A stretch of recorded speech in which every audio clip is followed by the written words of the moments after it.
Bismillahirrahmanirrahim. Mehrimdүү жана ырайымдуу Аллах Тааланын аты менен кош келиңиздер. Алхамдулиллах Rabbil Alamin. Аллах разы болуп, барыбыздан өзү разы кылсын. Кур'ани Карим илим жана алымдардын улуулугу тууралуу пайгамбарыбыздын саллаллаху алейхи ва саллям бул жааматта айтылган бир топ хадистери бар. Пайгамбарыбыз саллаллаху алейхи ва саллям айтат: ким Кур'ани Каримди окуп, анан башка бирөөнүн андан да баалуу нерсеге жеткенин ойлосо, Алланын улуулугун барктабаган болуп саналат. Үммөтүмдүн эң улуу ибадаты Кур'ан окуу.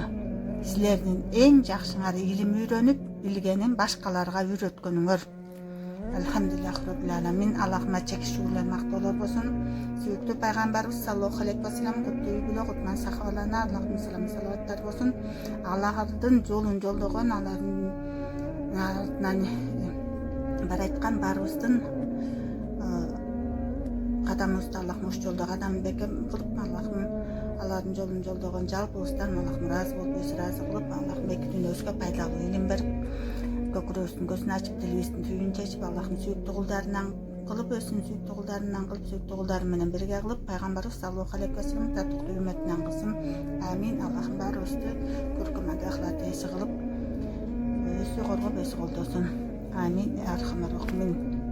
Аллахумма солли аля сайидина Мухаммад. Ниеттерибизди жаңыртып отурабыз. Аллахым ыраазычылык үчүн мээримдүү ырайымдуу Аллах Тааланын жардамы менен. Алхамдулиллах. Пайгамбарыбыз саллаллаху алейхи ва саллям темирди датпаскандай жүрөктү да датпасат деди. Сахабалар датпаш үчүн эмне кылыш керек деп сурашты. Пайгамбарыбыз саллаллаху алейхи ва саллям Кур'ани Карим окуу жана өлүмдү көп эстөө керек деди. Ошондой эле ал айткан: ким Наср сүрөсүнүн акыркы аяттарын эртең менен окуса жана ошол күнү ажалы жетип өлсө, анын маңдайына шейиттиктин экен мөөрү басылат. Ошол эле аяттарды кечинде окуп таң атканга чейин өлсө, анда да маңдайына шейиттиктин мөөрү басылат. Алхамдулиллах Rabbil Alamin. Демек, Аср сүрөсүн окуй кетелим, кыргызча маанисин. Ырайымдуу жана мээримдүү Аллахтын ысымы менен.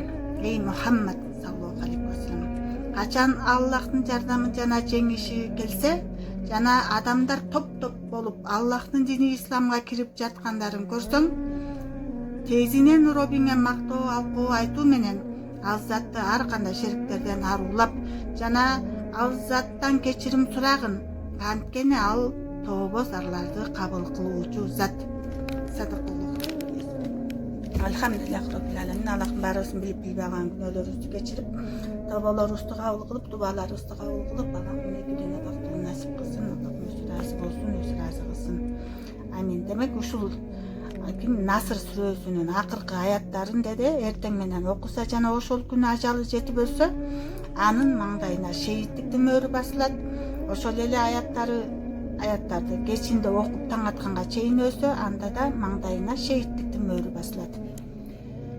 Аллаху акбар. Илим жана алымдардын улуу орду тууралуу да хадистер көп. Алла кимге жакшылык кааласа ага терең дин илимин берип, кыраакылыкты илхам кылат. Алымдар пайгамбарлардын мураскорлору. Чындыгында пайгамбарлыктан улуу даража жок экендиги маалым. Бул мартабага мураскор болгондон артык нерсе жок. Адамдардын эң сыйлуусу ыймандуу аалым. Эл кайрылса элге пайдасын тийгизет, кайрылбаса өзү мыкты алып жүрөт. Пайгамбарлык даражага эң жакын адамдар аалымдар менен мужахиддер. Анткени аалымдар пайгамбарлар алып келген акыйкатты элге үйрөтөт. Мужахиддер болсо пайгамбарлар алып келген акыйкат үчүн күрөшөт. Пайгамбарыбыз саллаллаху алейхи ва саллям айтат: бир уруунун кырылып калганы бир аалымдын өлгөнүнөн жеңил болот. Кыямат күнү аалымдардын колдонгон сиясы мужахиддердин каны менен таразада тең турат. Акыркы турагы бейишке жеткенге чейин аалым илимге тойбойт. Үммөтүм эки нерседен улам кыйроого учурайт. Илимден алыстоо жана мал мүлк топтоо. Аллахым эле ушундан сактан болсун. Уш жолдо Аллахым баарыбыздын кадамыбызды бекем кылсын. Ыйман ыктыласыбызды, ынтымагыбызды, күч кубат ден соолугубузду бекем кылып, өмүрүбүзгө, убактыбызга береке берип, илимибизге береке берип, түшүнүп амал кылуучулардан кылсын. Амин. Я архамар рахим. Аллахумма солли аля сайидина Мухаммад. Же аалым бол, же шакирт бол, же угуучу, же илимди сүйүүчүлөрдөн бол. Бешинчиси болбо. Башкача айтканда илимди жактырбагандардан болбо. Антпесең кыйроого учурайсың. Илимдин апааты менменсинүү. Аллах сактан болсун. Караңыздарчы, бир даанышман мындай дейт: ким башчы болуу үчүн илим алса, ийгиликке жетүү мүмкүнчүлүгүн жана элге болгон таасирин жоготот. Алла Таала Куранда айтат. Араб сүрөсү 146 аят. Estağfirullah. Мээримдүү жана ырайымдуу Аллах Тааланын аты менен: жер жүзүндө орунсуз текеберленип жүргөндөрдү өз кереметтеримден четте калтырам деген. Ошон үчүн айтылат, текебер менен некен уялчака илим жукпайт дейт. Аллахым өзү сактан болсун. Имам Шафи рахматуллахи алейхи, Аллахандан ыраазы болуп ырайымын алсын: ким Курани Каримди үйрөнсө, баркы көтөрүлөт. Ким фыкых үйрөнсө, аброю өсөт. Жана ким хадис үйрөнсө, ынандыруу жөндөмү күчөйт. Ким математика үйрөнсө, зээни курчуйт. Ким аз билинген акыйкаттарды билсе, мүнөзү жумшарат. Ким намустуу болбосо, илими некен ага пайда бербейт деп айткан. Хасан бин Али радиаллаху анху, андан Аллах разы болсун, айтат: ким аалымдар менен бирге көп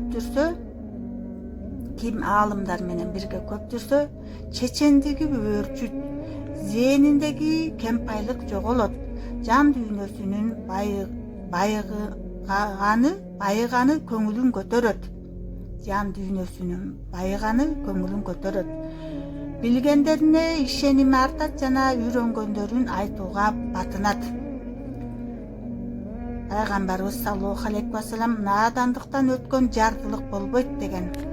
Ошон үчүн Аллахым эле өз жардам берсин, пайдалуу илим берсин, түшүнүп амал кылуучулардан кылып, баарыбыздын Аллахым билип билбей алган күнөөлөрүбүздү кечирип, ушундай аалымдарыбыздан ыраазы болсун. Бизге ушундай динди, илимди, Куранды ушундай баарын чечмелеп, түшүндүрүп, баарын элге жеткирүүгө күнү алек болуп атышат. Аллахым баарыбыздын билип билбеген ката кемчиликтерибизди, күнөөлөрүбүздү кечирип, өз даргөйүндө өзү ыраазы болуп, өзү ыраазы кылып, эки дүйнө бактылыгын насип кылып, өзүнүн астына жарык жүз менен акыркы келмебизди бейишин көрсөтүп туруп гана ла илаха иллаллах Мухаммад расулуллах, ашхаду ан ла илаха иллаллах ва ашхаду анна Мухаммадан абдуху ва расулух келмеси менен жашап өтүп атпасын. Ар бирибизге насип кылып, амин деп алакан жайган ар бирибизди көрүүчү, добуштарды угуучу, көзөмөлдөп туруучу, сырларды билүүчү, дубаларды кабыл кылуучу, тексиз кудурет ээси өтө берешен Аллахым дубаларды кабыл кылып,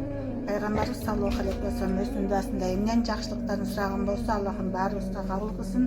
Эмнен жамандыгынан коргоонун тилеген болсо, Аллахым баарыбызды өзү коргоп, өзү колдоп, өзүнүн паанасында кармасын. Амин. Я архамар рахимин.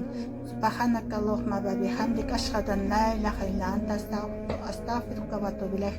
لا إله إلا أنت سبحانك إني كنت من الظالمين. ربنا هب لنا من أزواجنا وذريتنا قرة أعين واجعلنا للمتقين إماما. آمين يا أرحم الراحمين. ربنا آتنا في الدنيا حسنة وفي الآخرة حسنة وقنا عذاب النار وأدخلنا الجنة مع الأبرار يا عزيز يا غفار يا رب العالمين برحمتك يا أرحم الراحمين. آمين. الله أكبر. صلوات. اللهم صل على سيدنا محمد. جزا الله خير محمدا صلى الله تعالى عليه وسلم ما بما هو أخلقه. Allah'ım razı ol. Barıştan razı olsun. Amin.